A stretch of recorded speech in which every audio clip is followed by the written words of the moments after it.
Good morning, everyone, or good afternoon, or good evening. This is a science fiction webinar from the Center for Future Consciousness, and I'm Tom Lombardo. And this series is The Evolution of Science Fiction, which is based upon my book series, Science Fiction, The Evolutionary Mythology of the Future.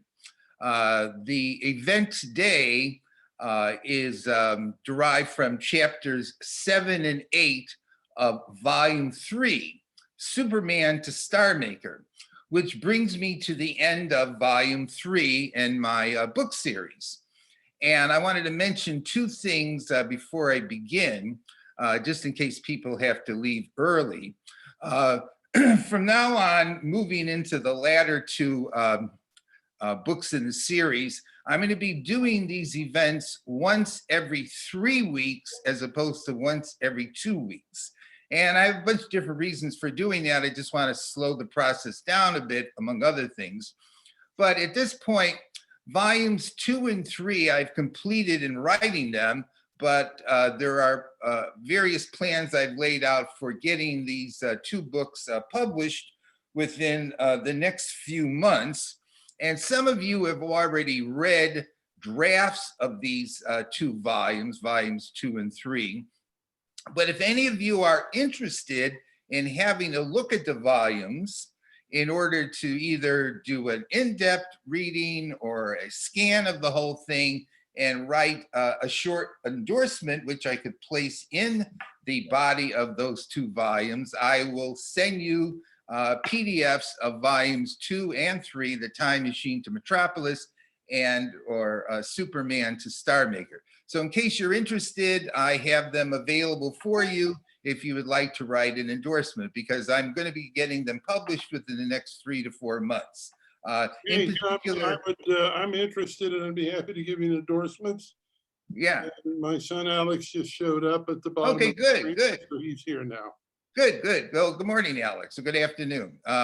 Anyway, Leslie, we can get back in touch on that. Okay, so that are a couple little pieces of house cleaning from me. So to begin, Module 11. Olaf Stapledon, who lived 1886 to 1950, the cosmic evolutionary perspective on humanity and the universe. And there's a picture of Olaf Stapledon, I think taken toward the latter part of his life somewhere. And there's also an image of a solitary figure standing on a hill, which is very significant, we'll come to, looking out into outer space with a swirling formation of stars and nebula overhead, contemplating the big picture of things.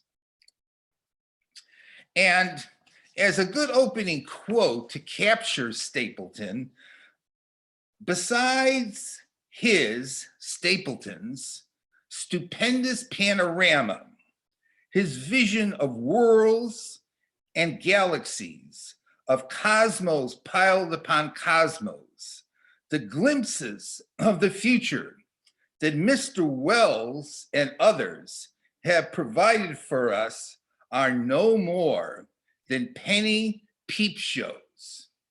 Christian Science Monitor.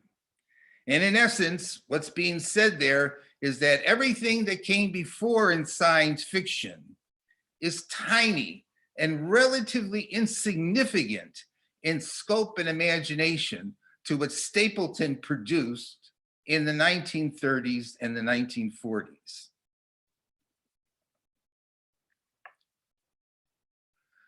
Now, I would suggest in coming at him, in thinking about Stapleton, 3 key elements: truth, imagination, and evolution.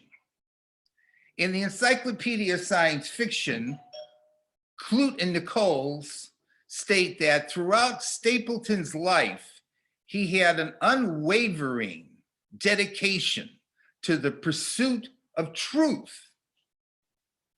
As a writer, both of fantastical fiction and as a nonfiction writer, his concern was with the truth. But secondly, Brian Aldiss, a science fiction writer and historian, has stated that Stapleton's imagination was like a Niagara, at times unbearable. Now we're combining together two different qualities here, the pursuit of truth with a stupendous imagination.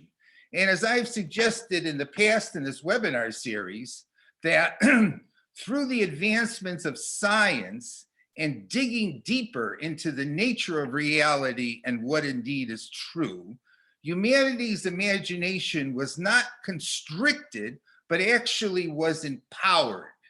That is, the deeper we understand the truth, the deeper we penetrate into reality, the more powerful our imagination becomes. And that's Stapleton. Stapleton was interested in the deep nature of things, and as a consequence, his imagination became overpowering. The third key element in Stapleton is evolution. And by that I mean that Stapleton saw everything in existence through the eyes of cosmic evolution. That was his overriding fundamental mental framework for understanding reality. So he combines together the pursuit of truth, stupendous imagination, with a theory, an evolutionary theory of the cosmos. And what we get is the stupendous novels that he created back in the 1930s and 1940s. I'm going to focus on on 5 of his novels. There are more, but these are the 5 that are most noteworthy. Last and First Men, Last Men in London, John, Cirrus, and Star Maker. And we will discuss each of these consecutively over the next couple hours. Just as an outline, I'm going to begin with a little background on Stapleton. How did he develop as an individual, as a thinker, as a writer, his early education and philosophical development? And then I'll go through each of these novels roughly in chronological order, beginning with his first, Last and First Men, and Last Men in London. The dates of publication are all up there. Notice, though, that Sirius was published in 1994, but I'm going to discuss that before I discuss Star Maker, which was published in 37. And the reason for that is that Cirrus goes together with John, and Star Maker is, in fact, his philosophical and fantastical masterpiece, and it's a good way to conclude the review of Stapleton. And then finally, I'm going to compare Stapleton with earlier science fiction writers and the history of science fiction. We're going to come back to this thing about in what ways he surpassed what came before, and what ways he was indebted to what came before. And in particular, I'm going to compare Stapleton with Wells and Doc Smith through the eyes of evolution, which is an expression I use in referring to the way Stapleton saw reality and the way in which I see the history of science fiction. So let's go back to the beginning. Early education and development, the boy who refused to grow up. And that expression is taken from Robert Crossley's excellent biography of Olaf Stapledon, which is up here on the screen, Speaking for the Future. Stapleton, in early life, he spent in Port Said, Egypt. And his father was in the shipping business, and his father wanted him to get into the shipping business even from when he was young. But he had early years that he spent in Egypt, and that would have an influence on him later on. In fact, early on in his life, he penned this quote that I have up here. And the quote is, "Thou hast taken stars and space to be thy language. Life and death is the music of thy lyre." And that quote is from one of his poems. And as I'm going to mention in a moment, Stapleton early on was a poet, a strange beginning for a science fiction writer. And that statement up there is in reference to the god Apollo, But in fact, it also applies to Stapleton, that his language was stars and space, and life and death was the theme, the overriding musical element of his philosophy. Now, as I said, early years in Port Said, Egypt, early love and fascination with astronomy, also was an avid reader early on of Verne and Dante, fantastical literature.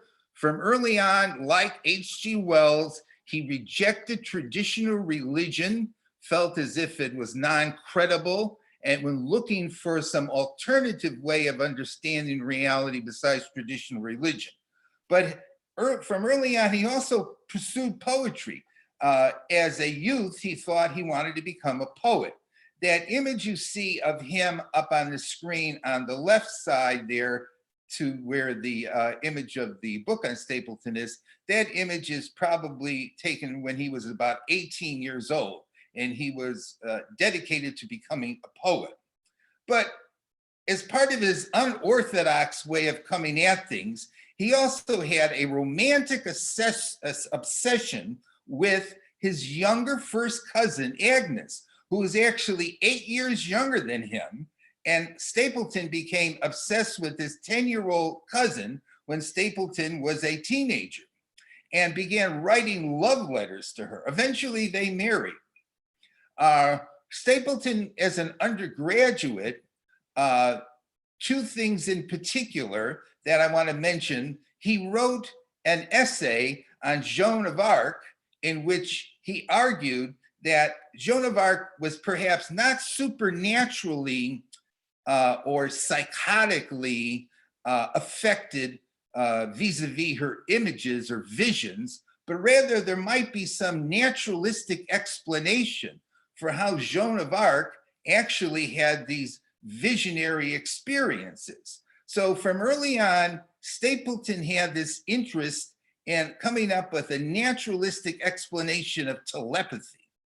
He also, though, wrote a paper called The Splendid Race, in which he argued that we should purposefully evolve ourselves using eugenics and any other kind of technology we can think of. So from early on, he saw humanity as only a stepping stone rather than an ultimate product or creation of God, that it was simply a step that we would go through and that we should pursue evolving ourselves even further. He didn't want to join the military during World War I because he was anti-aggression violence. He thought that the World War I was a terrible reality, but he did end up serving in the medical corps for World War I, and he started to write what he referred to as latter-day Psalms, which he sent to Agnes to read. And in fact, there is a whole book that Crossley edited, which is up there on the screen, of his letters and poetry that he wrote to Agnes while he was in World War I, observing the carnage and the destruction of World War I. And that became his first published book, Latter-day Psalms, which was published in 1914. After the war, he was a teacher and refused to grow up, as Crossley would say, but eventually decided to apply for a PhD program in philosophy and psychology. He studied them both and got his PhD in 1924 and studied Bertrand Russell, Whitehead, and Wells in particular. So for a science fiction writer, he has an unusual beginning, a fascination with poetry, the study of philosophy and psychology, an interest in psychic abilities, and coming to grips with the great philosophers of the early 20th century, in particular Bertrand Russell, Whitehead, and Wells. That's how he starts off. He doesn't start off with degrees in technology or in science. He starts off with a totally different kind of background, although he did have a fascination with astronomy from very early on. And these are a number of his nonfiction works, which I just want to throw up there. The Latter-day Psalms got published in 1914.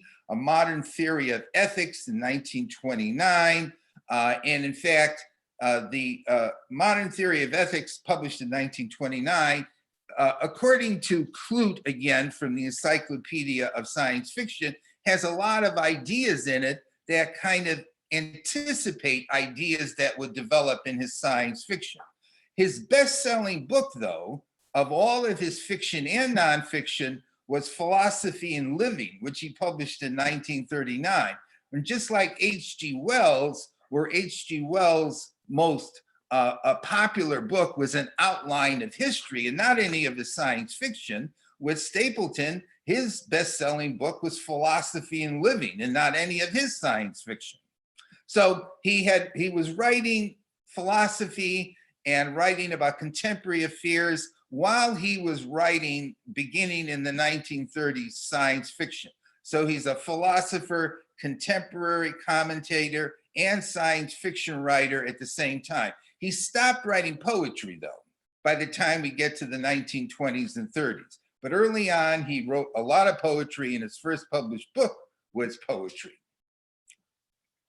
So we come to his first published science fiction novel, Last and First Men, a story of the near and far future, which came out in 1930. And Stapleton at that point was a relative unknown, and this book just exploded on the scene in Great Britain and was given incredible reviews, and people were totally flabbergasted by it, stating that Last and First Men was the most amazing book about the future anybody had ever written.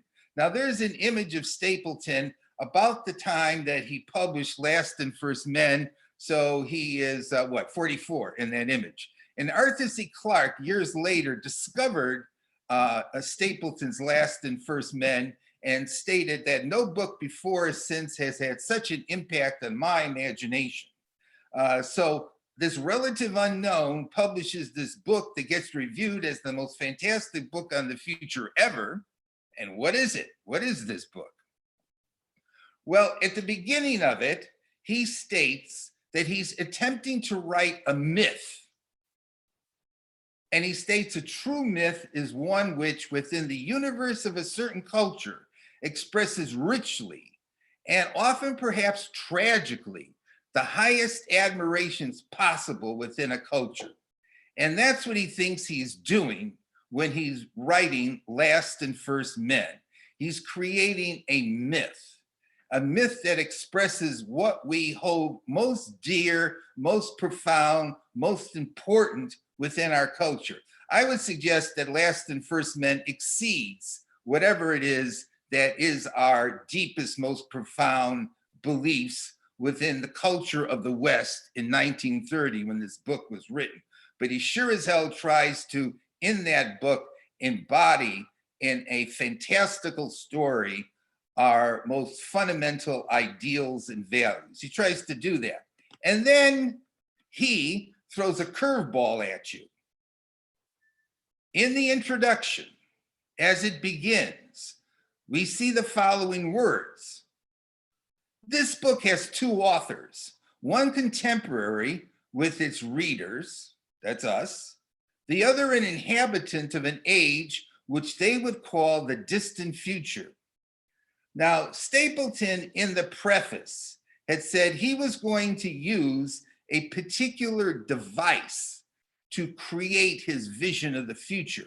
And that device was he was going to imagine that it was being told by somebody who actually lived 2 billion years in the future, telling us the story of the saga, the future saga of humankind. And that's what he says in the preface. But when you start the introduction starts with this statement, and it's followed by the guy who is writing this book, your contemporary, thinks he is writing this book, and that indeed I am just a fiction, but that's not true. I am the real writer of the book, and I am communicating it to the current writer. That is, it's being stated from the perspective of the man of 2 billion years into the future, that he is really the writer of this book. And so right at the beginning there, we see this predicted, it's going to be predicted, telepathy time loop. That is at the beginning of Last and First Men, a mind from the future reaches back from 2 billion years in the future and communicates to Stapleton in his present, the future saga of humankind. And so what you're reading, presumably, is a history of humanity told to Stapleton by a man from the future. Now, whether you buy into that or not, whether you think Stapleton bought into that or not, whether you thought Stapleton perhaps was trying to screw with your head and first saying he wrote the book and then the other guy saying, no, I really wrote this book, you play around with that because, in fact, it is indeed a provocative beginning. And I say predicted because Stapleton is actually going to predict in Last and First Men that in the future, we will develop the capacity to travel through time in our minds and travel back in time and embed our consciousnesses in the minds of others, which is exactly what this book presumably is presenting to you. A story told by a mind from the future communicated to a mind in the present about that future. Now, I'm going to flip back and forth between the next 3 slides because it's a bit overpowering.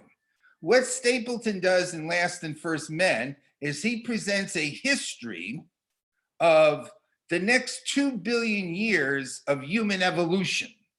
Keep in mind, evolution, key idea. And it chronicles the rise and fall of 18 different species of humans.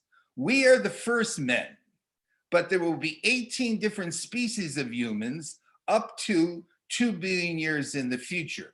And up here, I have a brief summary, which I'll highlight some pieces of for you, of these different species that emerge in this chronicle that is presented in Last and First Men. But sometimes the picture is worth 1,000 words. And here is an image of how these 18 different human species from now into the future compare with each other in terms of size and anatomy. And notice that humans expand and shrink in size. At one point, we take to the air. At another point, we start to look more like monkeys. And that eventually we become giants with 5 eyes on our heads. Now, a second image which helps with this is here's a depiction of the first 8 men, and these are taken from DeviantArt, showing the internal skeletal structures of the first 8 men. And here we also have included on those first 8 men, what you see as the 5th man, nothing but a giant brain. And Stapleton predicted that the 5th men in the future would indeed be nothing but giant brains. And so we can flip back and forth, and I'll flip back and forth a couple times, so you get this vision of the transformations that he predicts occurring in humanity over the next 2 billion years. So let's go back to the first one, us, the first men. He predicts that in the near future, humanity as a whole, global humanity, will eventually come down to a struggle between US culture and Chinese culture. But in the long run, the United States philosophy of life is going to win out, and the United States culture will come to dominate the world. But the first men, who are us, according to Stapleton, have various flaws. We're tribal, we're greedy, we engage in grandiosity, we're too materialistic, we're too short-sighted, and we end up exhausting our resources and eventually create a nuclear holocaust. And by 100,000 AD, we collapse. That's the end of us. But he gives us 100,000 years. When the second men arise, which is 10 million years in the future, they're bigger than us, they're calmer, they suffer less from our present flaws, but the Martians invade us. And the Martians are a composite or collective intelligence, and they're telepathic in their reality. They're another one of those examples of the composite mind, where we have a distributed intelligence with thousands, if not millions, of individuals who, when they come together, form a super consciousness. And that's what the Martians are like, who invade us. And we have a war with the Martians, and we and the Martians obliterate each other. And that's the end of the second men. The third men, when they arise 30 million years in the future, are much smaller and study and understand life in great depth and have a culture based on music. And because of their study of life, they learn how to manipulate the foundations, the genetics of life, and decide that in order to realize the deepest, most profound understanding of reality, we should simply become giant brains. And so the third men designed the fourth men, who are giant brains and tethered to technological devices to feed them and give them sensory and motor interaction with the world. So by the time we come to the fourth men, we are nothing but big brains. Now, of course, this idea has been tossed around before, but Stapleton takes it to a whole new level here. In fact, the third men end up being the servants of the fourth men, because the fourth men can't move around. But the fourth men, the giant brains, decided that the only deep appreciation of reality that can be realized has to come through a embodied intelligence, that simply being a brain is not going to lead to ultimate truth. We need to have a body. So the fourth men designed the fifth men. Notice we're getting into genetic engineering here by the time we get to the third, fourth, and fifth men. And the fifth men are giants again, even bigger than the second men, and become telepaths. And they time travel, and they become enraptured with the past, and they build great cities and achieve great technological wonders and travel throughout the solar system. And this is approximately now 500 million years into the future. Just to go back and look. The fifth men are the big guys with the brown hair, okay? But the sun is getting hotter. No, excuse me, the sun is getting cooler, not hotter. And so they decide that they need to redesign humans and move to Venus. And so they make the sixth men. The fifth men make the sixth men. But the sixth men, when they get to Venus, almost go extinct because they didn't plan ahead well enough to adapt their bodies to the changing environmental conditions of Venus. And they almost go extinct. But the seventh men come about and evolve at that point in time, or not at that point in time, later on in time, on Venus. And they become aerial. Those are the humans that have wings. But they develop this philosophy based on their psychology. When they're up in the air flying around, they feel elevated and manic and on top of the world. But when they come down to Earth and have to walk on the surface of Venus, they become depressed and melancholy. So they develop a whole philosophy around this dual form of being earthbound or aerial, okay? The eighth men, which come later, are terrestrial again and have advanced technology, and they live on Venus up to 1 billion years in the future. But then it turns out that the sun is now going to expand in luminosity, and so they decide they want to move to Neptune, which is further out, so it won't be so hot. And they move, the species moves to Neptune and almost goes extinct. The 10th to the 14th men devolve into almost monkey-like realities.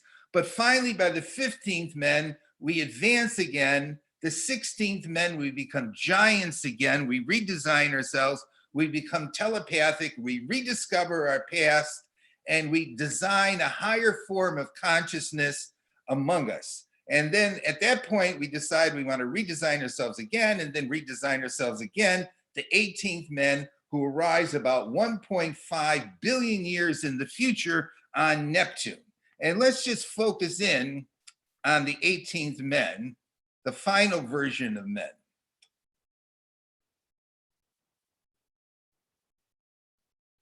Now keep in mind, these men arise about 1.5 billion years in the future. First of all, they're omnidirectional in their vision. They have two eyes in front of their head, we have two eyes in the back of our head, and we have one big eye pointing up to observe the stars. So we're five-eyed humans. We develop a philosophical and astronomical culture. That is, we worship the stars and we study the stars, and we're very philosophical. Because Neptune is so big, there's 1 trillion of us living on Neptune. We live on the average 250,000 years. Our infancy is a century, adolescence is 1,000 years, where we have to test ourselves in the wild. We evolve into 96 sexes. In order to reproduce, 96 18th men and women have to come together to achieve the reproduction of one child. We have a special organ that's developed in our brains for generating an electromagnetic system, which is in resonance with electromagnetic systems in other minds, so that we can achieve communal consciousness or racial mind. We build multiple mile-high giant structures, and we explore the solar system. And because we can travel through time with our minds and visit the past in the minds of others and unify ourselves with the minds of others, we have an extended memory of all conscious streams of humanity from the past. That is, our memory, the 18th men, is a memory that integrates the memories of all humans who have ever existed. And in that, we integrate into an eternal remembrance of humanity.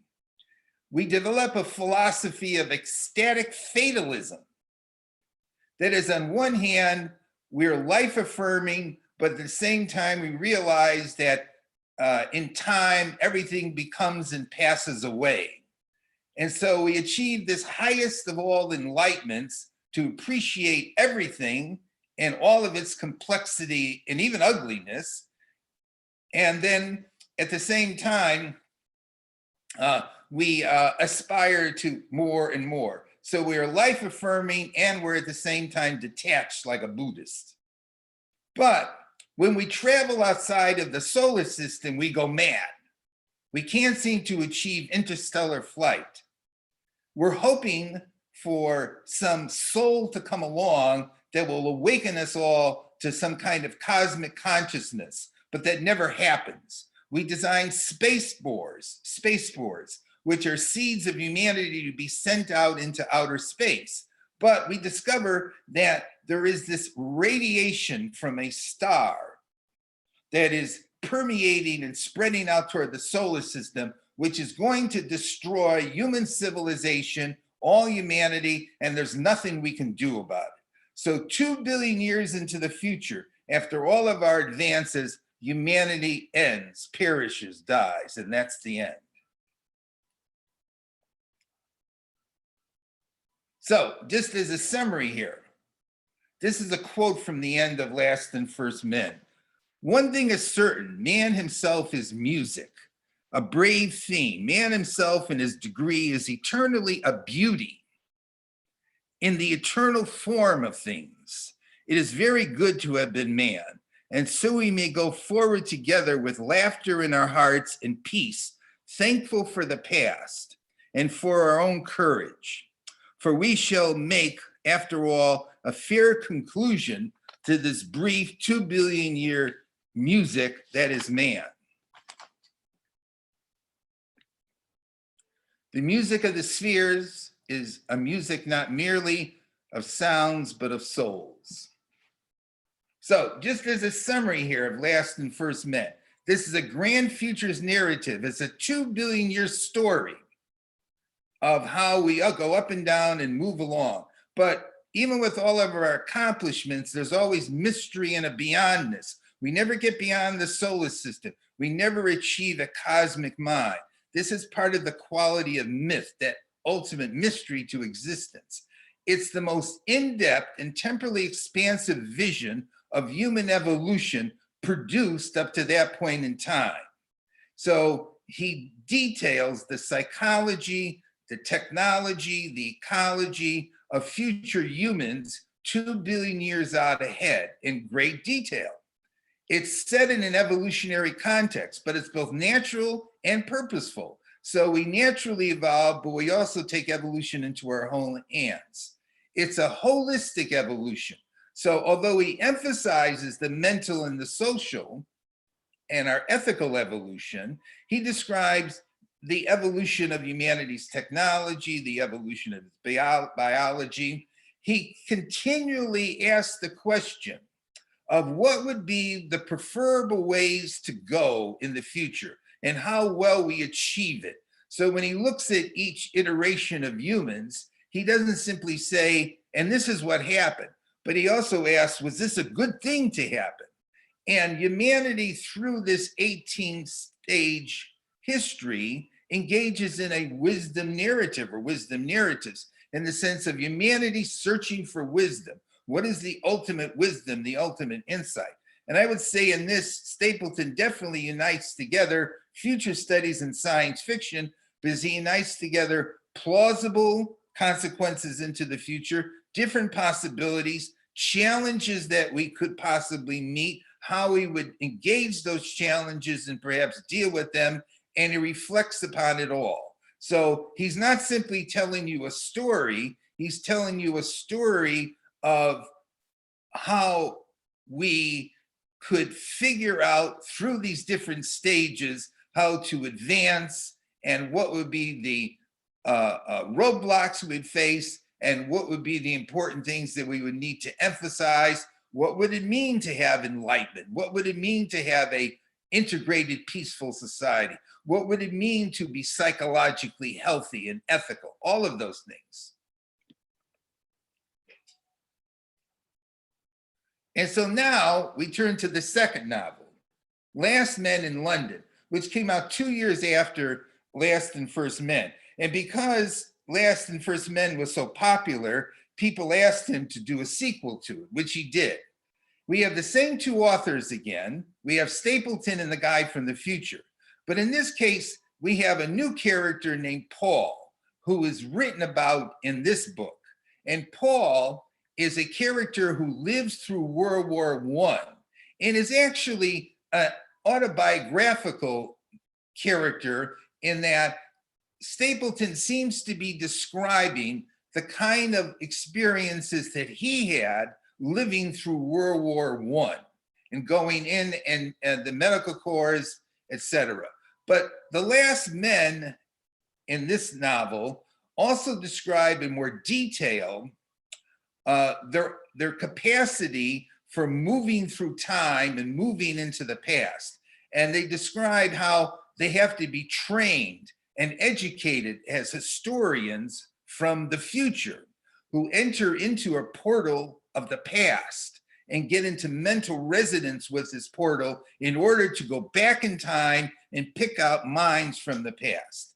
And the last man in this novel presents a very fascinating idea, which I think Stapleton gets from Spinoza, the philosopher, that it's only from their perspective of 2 billion years out ahead that the nature of who we are becomes clearest.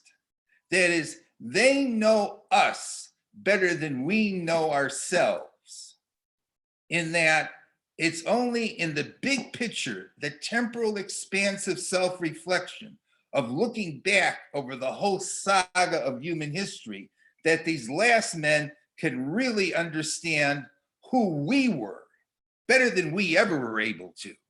That is to see humanity through the eyes of the big picture. And that comes from Spinoza. And Stapleton identified with Spinoza, seeing humanity through the eyes of eternity, more so probably than any other contemporary philosopher.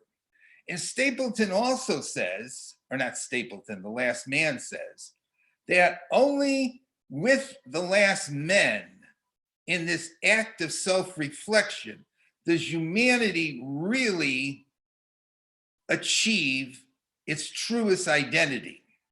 So we, in our present state, are semi-ignorant of who we are and will never able to express the deepest essence of humanity until this future species reflects on us and ponders it all and comes up with a self-reflective answer to who are humans.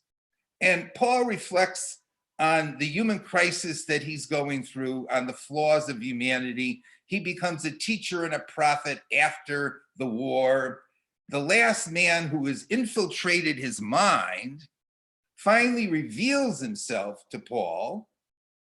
And Paul, in the novel, meets Olaf Stapledon after Olaf Stapledon has written The Last and First Men. Now, this is another ontological twist your head around maneuver, because Stapleton presumably wrote a book, The Last and First Men.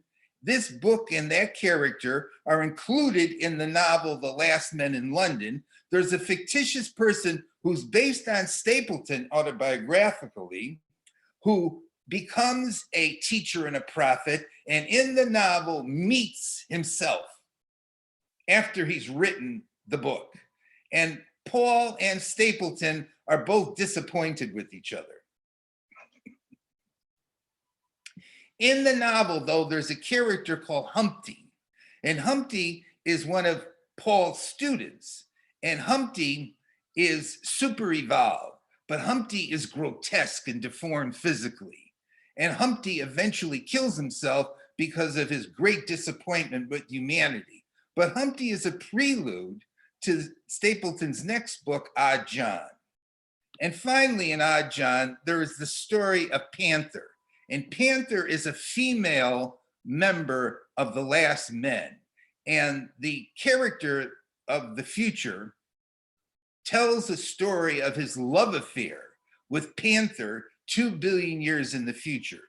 And he uses the name Panther to refer to her because he says that future humans are more human than any previous humans, but also more animal-like than any previous humans. And so this woman from the future, Panther, reminds him of a panther in terms of her mannerisms or looks or behavior. And Last Men in London ends with this message from the future, from the last men, and in reference to the ending of the last men 2 billion years in the future. She lies motionless in the shallow water. Her flesh translucent formerly now is filmed in gray, blind like filmed eyes. We have taken of each other very deeply. We too, now so confused, participated once in man's clearest elucidation. Man, a moth, sucked into a furnace, vanishes. If there is a meaning, it is no human meaning. Yet one thing in all this welter stands apart, unassailable, fear, the blind recollection of past life. So just like Last and First Men, Last Men in London ends on a kind of tragic note, but an appreciation of what has been, but what has been now 2 billion years in the future. More to say on that, but I don't want to spend too much time in any one in particular. Now we come to the third one that Stapleton wrote, the third novel, Odd John, a story between jest and earnest. This is a quote from Odd John. Homo sapiens is at the end of its tether, and I am not going to spend my life tinkering a doomed species. Now, the image you see in the middle there of this white-haired character, that's an image drawn by Stapleton. And Stapleton drew that image for his kids. And he used to tell his kids what he called the John stories. And they were kind of like a takeoff on Peter Pan and Peter Pan stories. But this character that he envisions in this drawing has very peculiar and rather unnerving qualities to him. You'll also see an image of one of the early publications of Odd John, where Odd John, again, has that white hair, but it's very curly. Okay, it looks like African hair, but it's white. In fact, Odd John's facial characteristics have certain African qualities to him as well. And on the right side, you see another kind of image of Odd John surrounded by a whole set of other images of strange faces, which are going to be Odd John's fellow superhumans, like Peter Pan and the Lost Boys and Girls, but in a very strange new way, which occurs in the novel. Now, the novel, Odd John, just like Last and First Men was the most expansive and detailed future history of humanity written up to that point in time, Odd John is the most in-depth analysis of the mind and personality of an individual advanced human. Odd John is born in our contemporary times, based upon, in part, at least stimulated by, the stories that Stapleton would tell his kids, the John stories. But he had a disturbing look, and by the time the book comes out, engages in rather scandalous behavior. When Odd John is born, as chronicled in the book, he is undeveloped physically. He seems to almost not be able to breathe or even engage in any of the fundamental physiological processes, but he has a big head and strange big eyes. And it appears that he learns very quickly how to voluntarily control all the physiological processes in his body. So he can accelerate or decrease his heartbeat, he can raise or lower his blood pressure. And when he decides at any point along the way that he wants to learn something, he doesn't fumble, he rather just self-initiates the development quickly of that skill. So he doesn't talk for a while, but one day he decides he wants to learn how to talk, and within a day he's speaking well-formed sentences. So he has complete command over his capacity to assimilate new areas of knowledge and new skills. Now, he's not just simply an intellectual, because he learns how to be a thief, and he learns how to fight, and he learns how to survive in the wilderness. In fact, he throws himself out in the wilderness with no clothes, no supplies, and he has to get along on his own. He learns financing as well so he can make money, and this is early on in his life.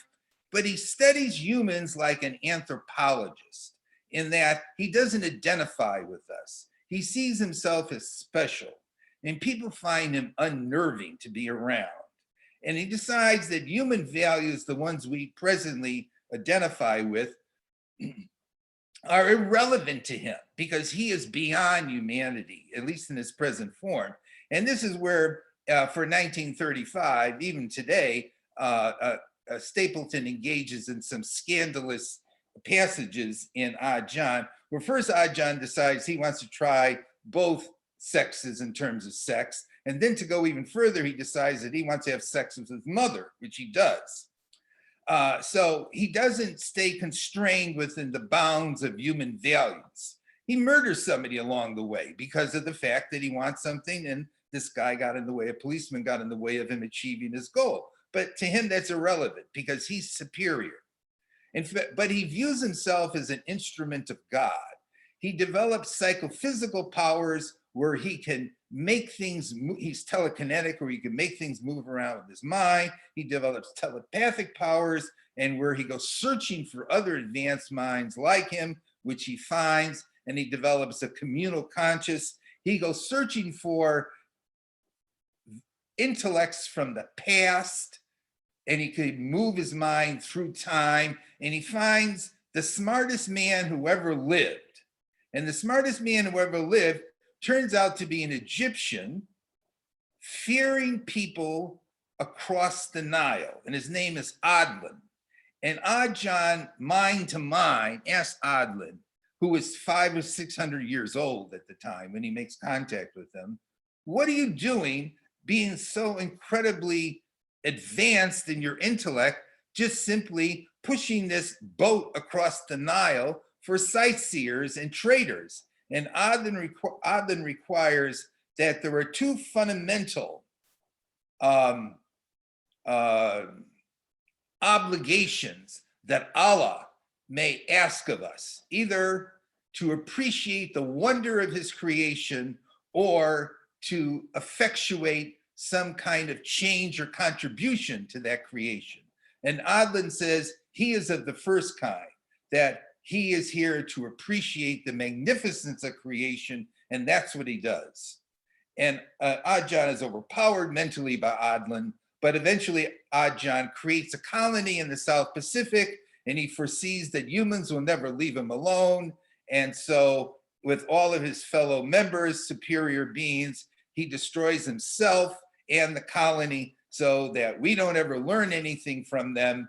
And humanity at this point is an unfulfilled promise. So that might be a good place to take a little break. It's just like about 3 minutes after 11. When I come back, we'll start in on Cirrus, which is the next novel in the sequence. And what I want to do is I want to escape. And Okay, we are recording. we are recording? Yes. Yes, okay, good, good. We're recording. Okay. Cirrus, A Fantasy of Love and Discord, published in 1944. Here's a quote from the novel, spoken by Cirrus, who, by the way, is a super intelligent, super evolved dog, a German Shepherd-like. There is no place for me in man's world, and there is no other world for me. There is no place for me anywhere in the universe. And Cirrus is a very sympathetic character. As I mentioned, he is a dog. He is a super intelligent dog created through chemical enhancements of the brain and the nervous system by a research scientist in England. And Cirrus is raised in the scientist's home as if he were a person. And Stapleton based his ideas on the chemical enhancement of brains and neurological tissue with current research that was going on at the time on how one could accelerate the development of nervous systems and of brains. So Cirrus has a much bigger brain than the typical German Shepherd. And he also has much more dense neurological connections within his brain. And he's raised, so he's got the eugenics to begin with, the genetic manipulation, the anatomical manipulation, but then he's raised in a family like he's a person with the daughter of the scientist, Plaxi, and they grow up together, Plaxi and Cirrus. Cirrus learns to speak, to read, to write, in particular to sing and to invent. And he, little by little, realizes that he is unique. He's of the same mentality in lots of ways as humans, but he's clearly superior in his intelligence and consciousness to other animals and other dogs. So in ways, he has an alien-like mind, which is described in depth by Stapleton. In particular, Cirrus' smell is a much more important sensory modality than in humans. So he is aware of a lot more of the intricacies of reality through smell. And this comes out in his sexual behavior, in his interactions with humans and with other animals. He tunes in through smell, much more so. He does other strange things, like when he enters a church, he pees on the cathedral, but he does so as a sign of reverence, where someone else might think of the human species that he's denigrating the structure, but in fact, it's an act of reverence. From early on, though, he discovers that he has a wolf nature, where his reveling in an appreciation of blood and flesh is something that impacts him powerfully. So he has this immense intellect, and he also has this primordial beast within him. And before the novel is out, he both kills various animals as well as kills humans. He develops this strong bond, though, growing up with Plaxi, and they're the most intimate in terms of their friendship with respect to anybody else in their youth. And then Plaxi goes away to go to college, but she eventually comes back. And in another one of Stapleton's unorthodox kinds of ways of thinking, apparently Cirrus and Plaxi develop a romantic sexual relationship with each other, which creates for an interesting love triangle when Plaxi's human lover shows up on the scene as well. And the human and the dog both become aware of the fact that they're both romantically involved with a human female. Cirrus has great ambivalence toward humans. On one hand, he realizes that it's only because of the scientist that he was able to achieve the level of consciousness that he does, but at the same time, he sees most humans as inferior to him mentally.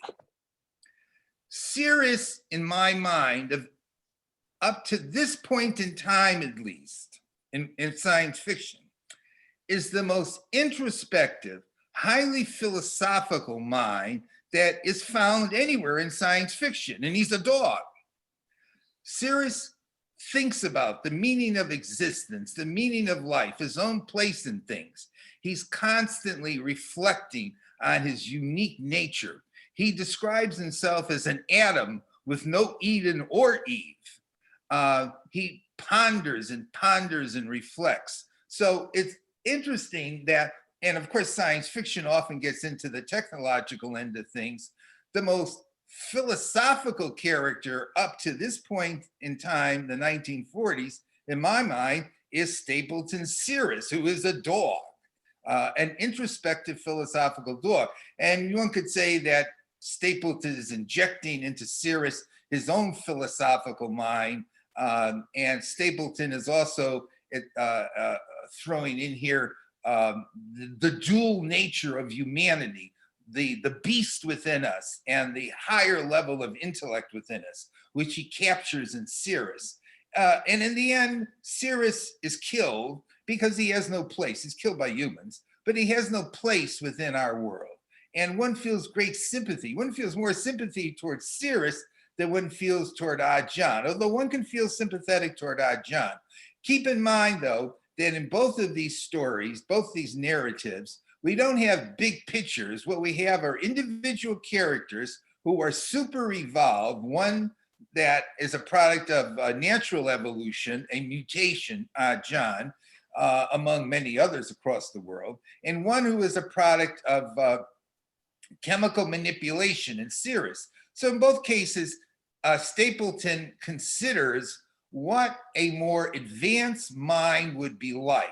And that's something we got to keep in mind in thinking about Stapleton, because that's something very important in Stapleton, which is not just how technology will advance in the future, but how consciousness and mentality could advance in the future.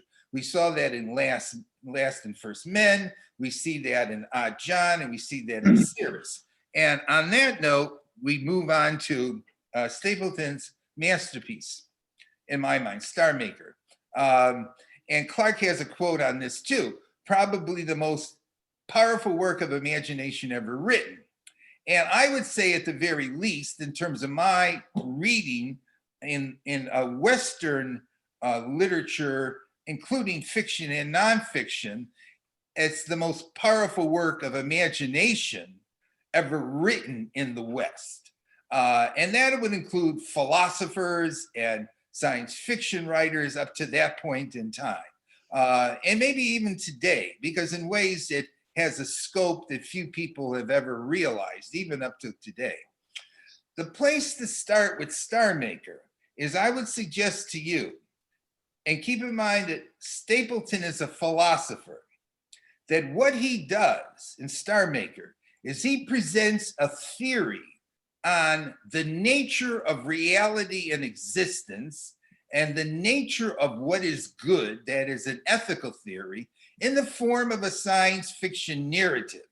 That is, he tells a story in which, in that story, he tells you what the nature of reality is, the totality of reality is, just like a philosopher or a cosmic scientist would do. And he also, as a philosopher, tells you what the ultimate good is, what ethics is within this framework of reality. And that's how you can come at Star Maker. He also, again, views the whole narrative within the context of evolution. But now I would say the context or the eyes of cosmic evolution. And as I mentioned earlier, Stapleton strongly identified with Spinoza, the 17th century philosopher. And Spinoza had argued that the only way to see the ultimate reality of something was through the eyes of eternity, through the eyes of the big picture, the cosmic whole. Now, Spinoza's universe was static, pre-evolutionary. Stapleton is post-evolutionary. So Stapleton sees reality as dynamic, as evolutionary, but he sees reality as a process of cosmic evolution. Fundamentally, that's what's going on.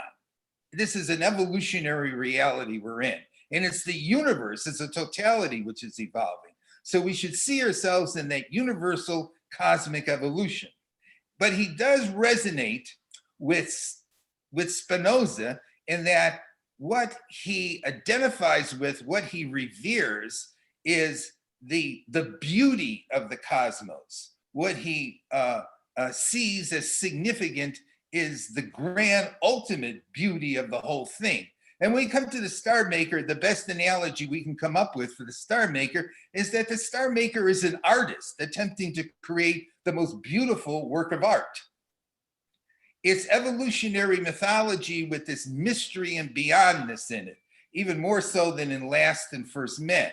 That is, there's always this element of there's something beyond even what we can understand. That's part of what Campbell identified as myth, to point to the beyond. Its vastness of scope well exceeds Last and First Men, because Stapleton goes out 50 billion years into the future of the universe and then brings in multiple universes on top of that. The novel is laid out like a matryoshka series of dolls, where there's a positively accelerated curve of imagination. You start off slowly, and as you move through the novel, the scales keep getting bigger and bigger and coming faster and faster. So it slowly builds up, and as it's building up, you eventually swallow, as Wells would say of Star Maker, the whole.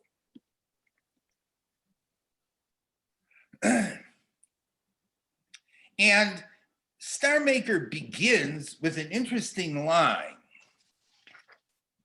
One night when I had tasted bitterness, I went out on the hill. And this beginning is, in my mind and other people's minds too, clearly a imitation, a comparable start to what we see in Dante's Divine Comedy. That is to say, Star Maker is modeled on Dante's Divine Comedy. Stapleton had read the Divine Comedy, and the Divine Comedy contains this journey of a character who moves through the different levels of reality, attempting to find wisdom and insight and understand what is the good. And that's exactly what happens in Star Maker. And it's a big picture of the totality of reality as this character moves through it and gains this perspective on the nature of existence as a whole. And they both start off, both Dante central character and Stapleton's central character, reflecting on troubles in their own personal life and troubles with the world as a whole. And they both start off searching for meaning and intelligence and purpose in the grand scheme of things. That image that you see up there is how the novel begins. A man is standing on a hill. It is night. He is looking up at the stars and he is wondering, what does it all mean? Is there a purpose to it all? Here I am embroiled in my own personal difficulties, and I'm trying to make some sense out of them, but make some sense out of the whole scheme of things. So it starts off as a localized consciousness, an individual consciousness in space and time, standing on this hill. And then this person standing on the hill finds that his mind begins to move outward into space. And he begins to become increasingly distant from the earth and looks back on the earth and sees the earth as a living organism, a single integrated living organism, which is a Gaian perspective on the earth, which this character's mind is moving outward into space, is able to see. Now, how this happens is anybody's guess at the beginning, but here's this mind moving out into space. And he looks up and around him and he sees the vastness of it all. And he has this sense of despair and defeatism over this dark immensity. But if he decides to embrace it in spite of its immensity, he begins to move again. And so when he starts to become defeatist, he stands still. When he has hope, even though what's in front of him is colossal, he starts to move. And he starts to explore the universe through his mind. And he comes upon... I'm listening to this, honey. What? Oh, okay. Somebody's just talking in the background. Okay. He contacts what he calls an other Earth. It's humanoid-like beings who have a civilization similar to ours, and he enters into the mind of one of those humanoid-like beings. And these people on this other planet have a crisis going on, which is very similar to our current crisis of warring nations.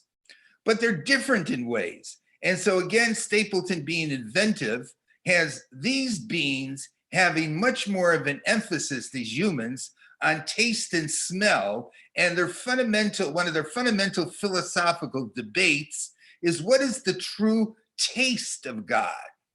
Is God ultimately sour or sweet or bitter? And so he spends some time on this other Earth, learning about it and their challenges and difficulties. And his mind and this other mind from this other Earth are able to unite together and journey outward further into space. And as they do, they little by little make contact with other minds, increasingly more diverse and different from their own. And they are forming this journeying collective or communal consciousness that's exploring the universe. And as they move out in space, they also seem to be moving forward in time. So we are moving from the Earth and the present and one localized consciousness to ever expanding vistas in space and in time and in modes of intelligence and consciousness.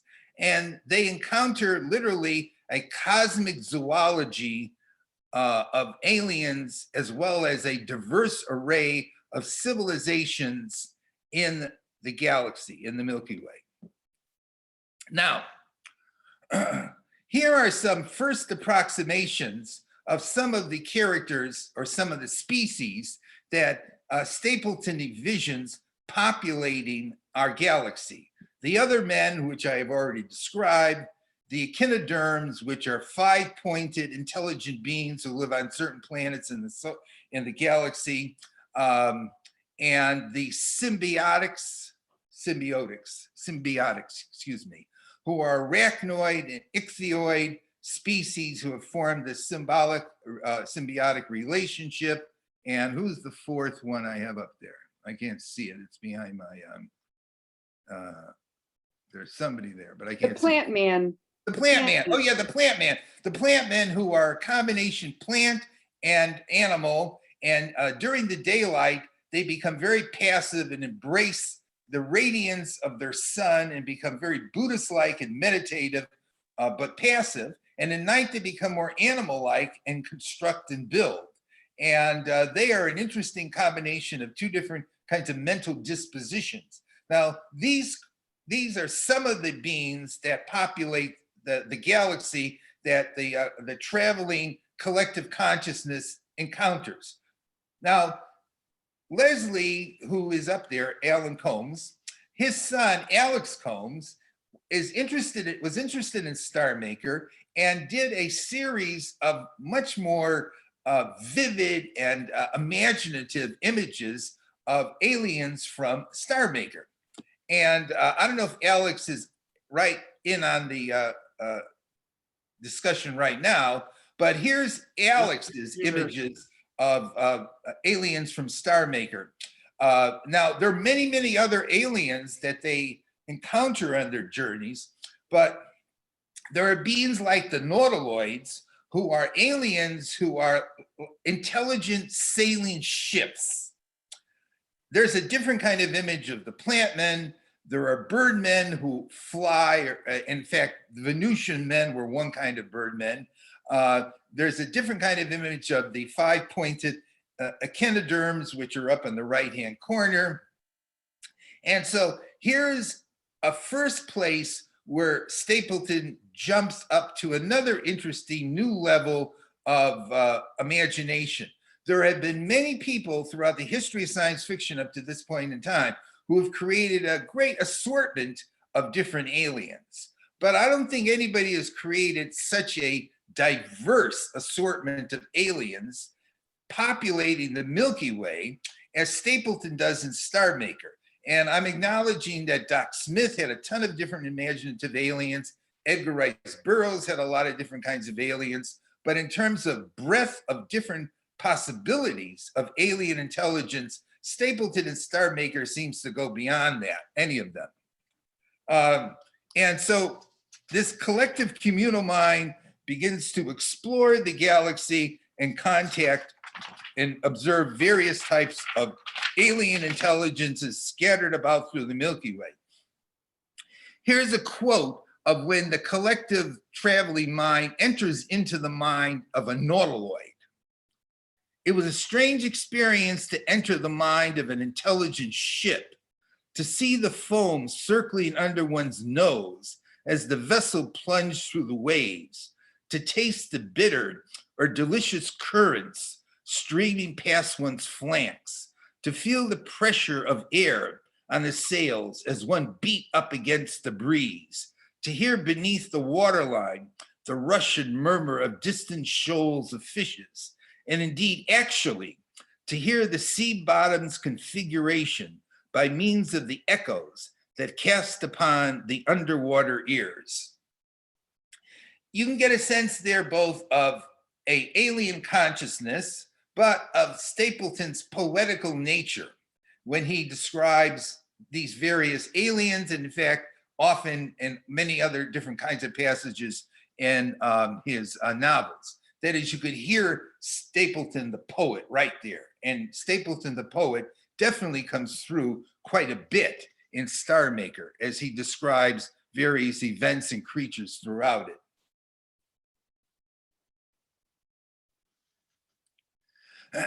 Now, as I mentioned, we are moving through space and time. And as we move through space and encounter more and more aliens, we are moving forward in time from this perspective of a collective traveling consciousness. And they observe that various alien civilizations are achieving interstellar travel, are able to go beyond what humanity ever was able to do and getting outside of their solar system. We discovered that some civilizations obey the prime directive, which is don't interfere with more primitive forms of life, because indeed we should leave them alone, as and let them progress on their own. We observe alien minds engaging in eugenics, the scientific manipulation of their own biological makeup, of transforming themselves like humans had learned to do. We observe solar system engineering, where stars and solar systems are modified and configured in different ways.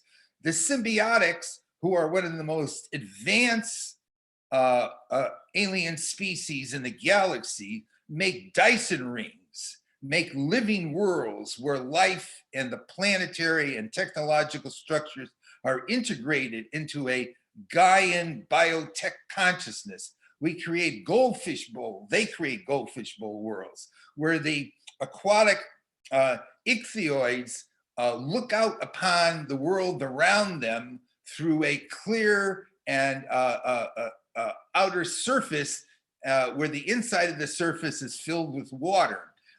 We see all kinds of different inventiveness going on in terms of the alien constructions of different kinds of spaceships and structures and configurations into the future.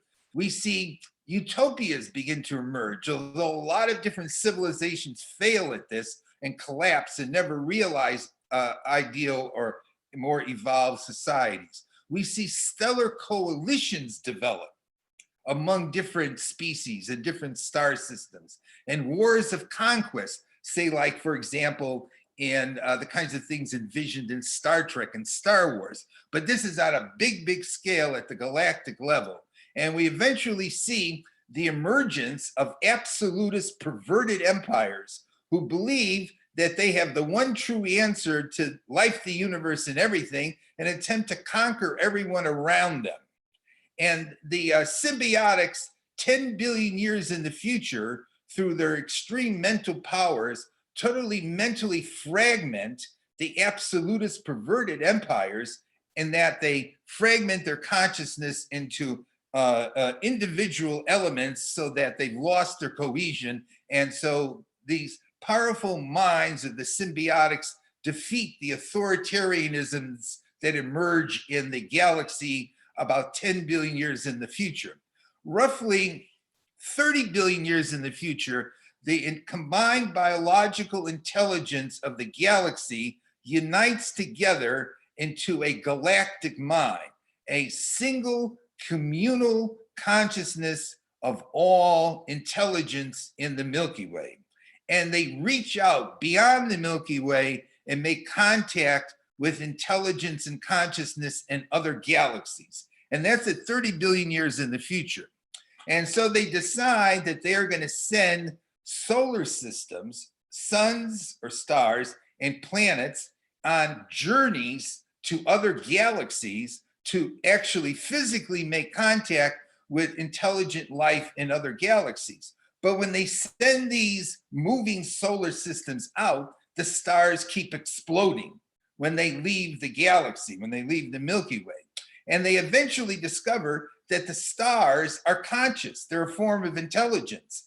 And they are blowing themselves up because they feel that this vermin that lives on the surface of planets is messing with the great harmony of nature and their own participation in that harmony.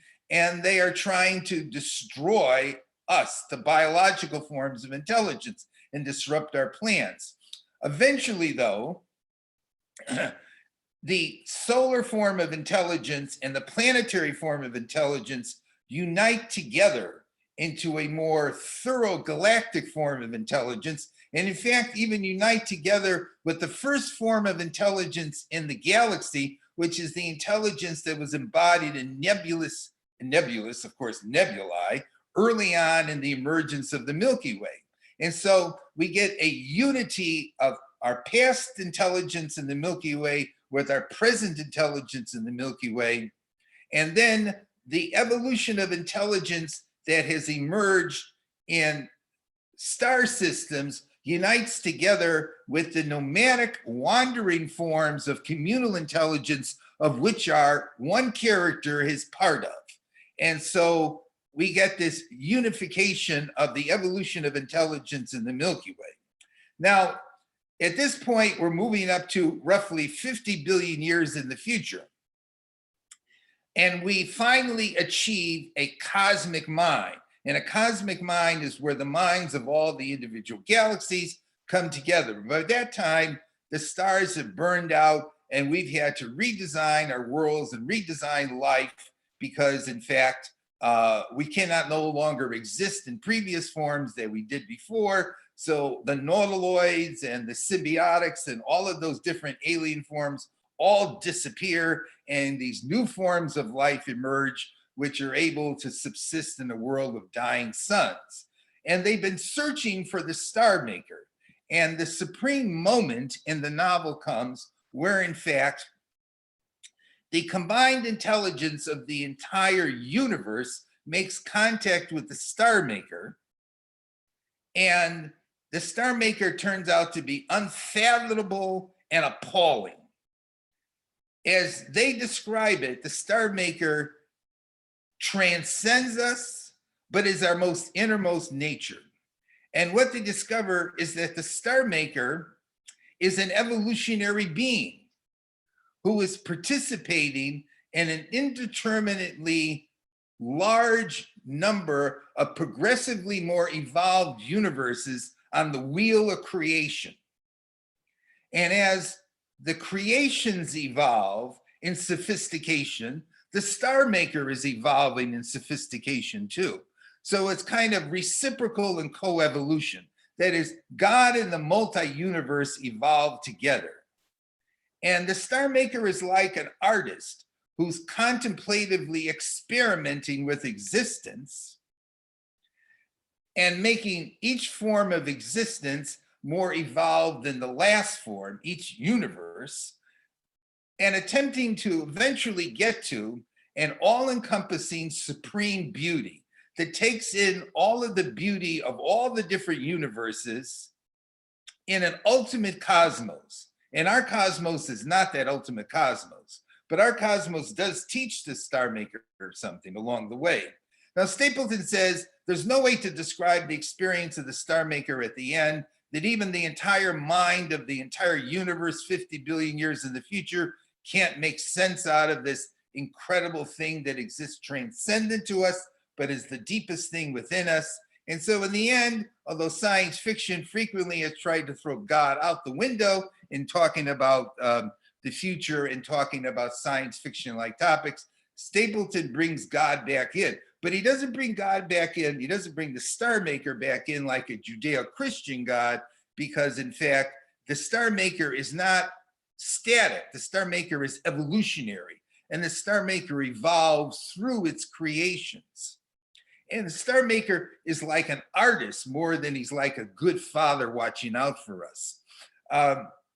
And so there's many ways in which it's a different kind of notion of a creator than the kind of creator that Stapleton and the West was raised on. But it is a creator nonetheless. It's a star maker.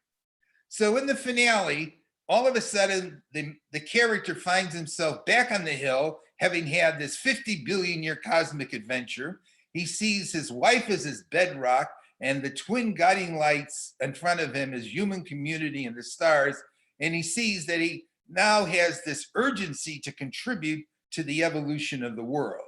That is, he goes out and he looks at the big picture, and then he comes back to where he is right now, and he realizes how important it is for him, having become cosmically enlightened by seeing the big scheme of things, to do something important in the here and now. And that's how it ends. And it's again, a kind of poignant and a powerful ending to a novel, as Stapleton has frequently done. Now, I just want to do a little tying in here of Stapleton and the rest of science fiction up to that point in time. As I mentioned, Stapleton, who's up on the screen there on the top left, provides an evolutionary theory of reality and ethics. And there's been many other science fiction writers up to him who've been influenced by evolution. Unequivocally, Wells was. And in volume 2, I go into a great deal of depth as to all of the ways in which Wells thought in terms of evolutionary concepts. But I will say that in some respects, Stapleton even goes beyond Wells' evolutionary thinking, because Stapleton applies evolution to the multi-universe, which Wells never does, for one thing. Both of them, though, believed in the purposeful evolution of humanity into the future, and there were higher forms of intelligence that would evolve in the future.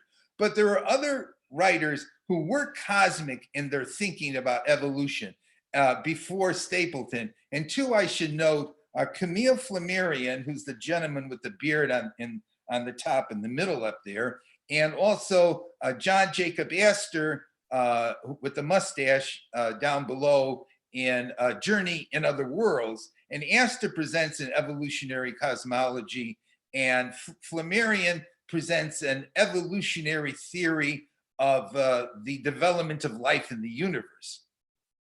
So evolution has had an impact, and did have an impact on other people before, even to the cosmic level, where Stapleton in particular excels because he's a philosopher and a psychologist by education, is that although he definitely gets into physical evolution, and on a scale that is at least comparable, if not superior, to, say, Doc Smith and Edmund Hamilton, who came earlier with their great space operas, where Stapleton excels is on the mental side of evolution, okay? And he goes way beyond plausibility, credibility, and balance, way beyond what Smith does in The Lensman. Because even though Smith's Lensmen are super evolved humans and aliens in the future, in terms of their personality and character, they're very reminiscent of contemporary humans. Stapleton's evolutionary advanced minds, alien and human, are much broader, more holistic, more different, more credible than anything anybody else produced. The only one I would say comes close to it in terms of mental evolution is Wells. If you look at Wells in The Shape of Things to Come and Men Like Gods, you get very well-developed theories of mental evolution with them. But Stapleton still, by and large, does the best job on that. On the ethical side, I think there is a transcendence that goes on in Stapleton above and beyond the West. In Doc Smith, in The Lensman, in Hamilton, in the Interstellar Patrol stories, and many, many other American Western space operas and stories of the future, the fundamental ethical narrative is a war between good and evil, which goes back chronologically to the Zoroastrian myth of the battle between God and a Satan-like being, and comes down into Christianity as a battle between God and Satan. That is, the fundamental moral narrative of the universe in the West has been a good force personified battling against an evil force personified, where the good force eventually defeats the evil force, but does so basically because the good force has bigger guns. Because the confrontations usually are battle and military and violence oriented. In Stapleton, the moral narrative or evolution of consciousness and mind is an evolution of self-enlightenment, self-actualization, communal consciousness, the embracing of diversity of minds, and a cosmic consciousness of connecting with the big picture of things. So it's not described as a war of good and evil, it's described as a evolution and integration of minds and consciousness. Now, Stapleton does have a God, but his God actually, in this case, is revealed at the end of time. So although it's dualistic, it's informed by evolution. So he keeps his God, or brings a God back, but instead of the beginning as God the creator, in a sense, God is revealed at the end, and God is revealed at the end only because we evolve collectively, our minds evolve collectively to the point where we can barely understand the star maker. Is Stapleton optimistic or pessimistic? And this point comes up in the World Beyond the Hill by Alexei and Corey Panshin, and they argue that Stapleton ultimately is pessimistic because the last and first men never get out of the solar system, and in the end, the combined intelligence of the universe cannot comprehend the ultimate being of the star maker. And so they think of Stapleton as pessimistic, reflecting the pessimism of Europe during the 1920s and 30s after World War I and during the Great Depression. But Stapleton, to call him pessimistic is kind of crazy, since Stapleton envisions sagas that are billions of years in depth with incredible diversity of achievements and accomplishments. And they're not reflective of current moral narratives. They're reflective more of a communal, self-actualizing, evolving consciousness. And one last point on that, and it just spaced out. I lost it. There was one other thing I wanted to say about why Stapleton wasn't defeatist or pessimistic. I know what it was. Okay.